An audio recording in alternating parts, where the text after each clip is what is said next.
The statements we're about to show you are from the Holy Quran, and is said to be the official, unchanged, pure word of God, revealed over 1400 years ago. Claiming to be the word of God is a heavy statement, and without proof, or if a single contradiction is found within the book, the apparent word of God will be proven false. So without further ado, let's put the book to the test. In the 23rd chapter, titled The Believers, from the 12th to the 14th verses, God is said to give a detailed description of how the human being is formed. It begins by saying, "We then placed him as a sperm drop in a place of settlement, firmly fixed. Then we made the drop into a alaqa." We will translate this word very soon. "And then we changed the alaqa into a lump. Then we made out of that lump into bones. And then we clothed the bones with flesh. Then we caused him to grow and come into being and attain the definitive human form." In the 21st century, we can now safely say that this verse is clearly describing the process of human development in correct chronological order.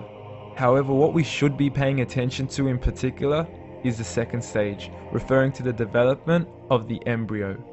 The specific word used to describe the embryo in this verse is the word alaqa.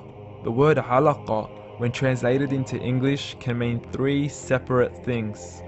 Firstly, a blood clot, or to be suspended, that is to be hanging or clinging to something, or thirdly and finally, a leech. Now, all three definitions don't come anywhere near what we perceive to be the human embryo.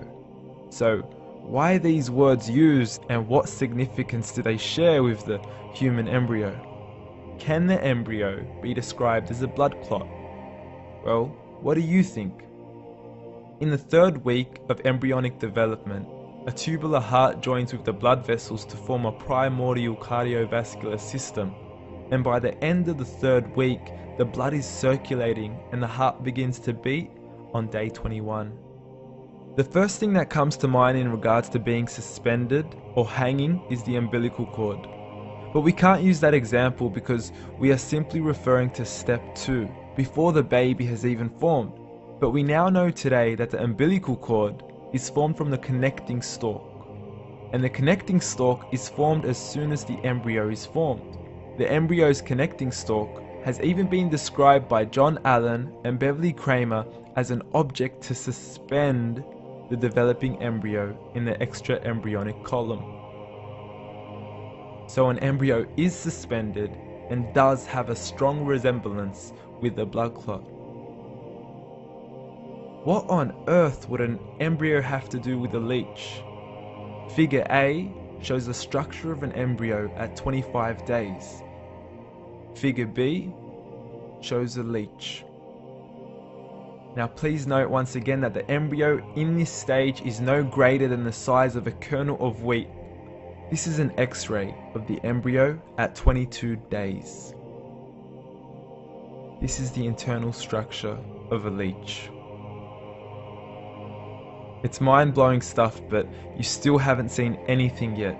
This is the head of the embryo at 22 days.